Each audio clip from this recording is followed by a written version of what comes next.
yang berkontribusi signifikan meningkatkan pertumbuhan awan hujan dengan potensi curah hujan lebat hingga sangat lebat, dan dari hasil modeling terakhir nampak menjadi ekstrim untuk wilayah-wilayah strategis.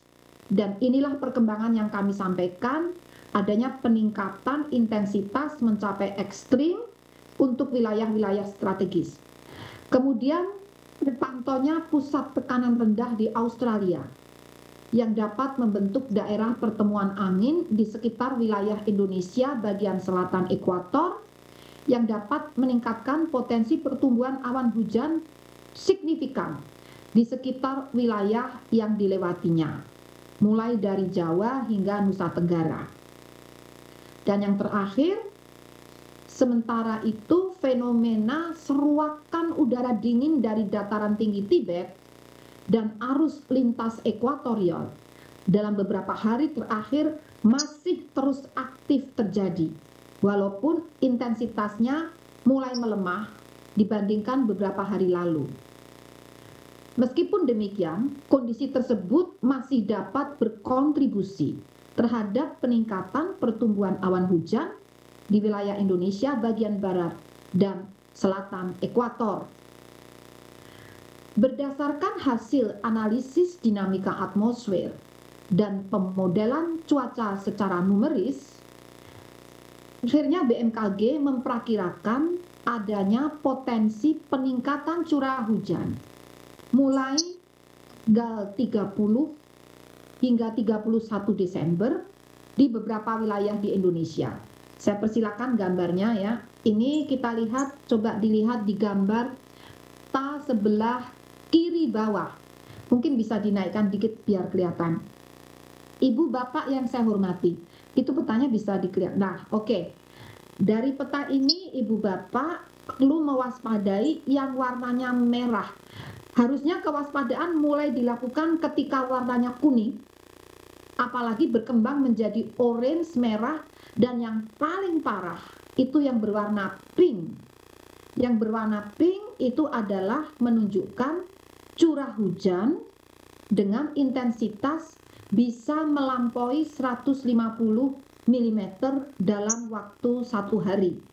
Jadi yang warnanya pink itu kan terlihat ada di wilayah sebagian DKI dan juga di bagian utara Jawa Barat nih, memanjang ke timur masuk sampai ke Laut Jawa ini. Jadi Laut Jawa ini masih pink ya. Jadi di situ masih akan terjadi hujan lebat, angin kencang dan gelombang tinggi, bahkan banjir rob masih akan terjadi. Itu di Laut Jawa hingga Jawa Tengah bagian utara. Jawa Tengah bagian utara. Ini yang warna yang paling ekstrim ada di sana. Nah, kemudian setelah ekstrim itu hujan lebat itu antara 100 hingga 150 mm. Maaf, saya ulangi, hujan sangat lebat yang berwarna merah itu antara 100 sampai 150 mm. Ini masih juga terjadi di Laut Jawa, di Banten sebagian kecil bagian utara, DKI juga, Jawa Barat bagian utara, Laut Jawa, dan juga Jawa Tengah bagian utara. Kemudian yang intensitas lebat itu adalah 50 sampai 100 mm warnanya orange, juga terjadi pada wilayah-wilayah yang saya sebutkan tadi, dan itu orange ya lebat, dan kuning itu intensitas sedang.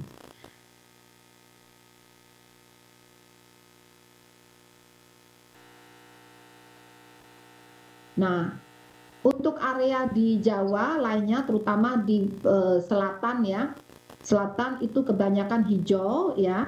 Insya Allah kalau hijau itu aman ya. Tapi kuning itu mulai sedang. Sedang mulai di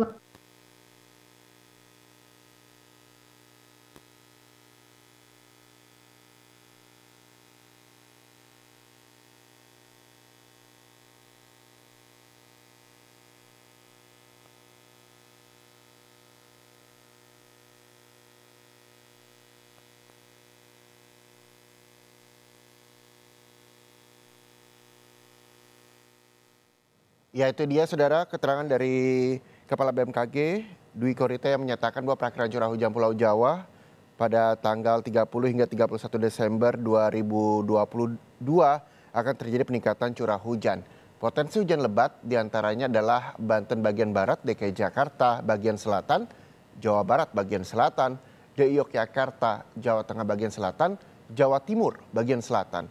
Sementara potensi hujan lebat Banten bagian utara dan juga selatan. DKI Jakarta bagian utara, sebagian Jawa Timur bagian utara. Lalu potensi hujan ekstrim ini adalah Jawa Barat bagian utara, Jawa Tengah bagian utara. Itu dia yang rencananya tadi Kepala BMKG sudah memberikan informasi kepada masyarakat melalui sambungan Zoom.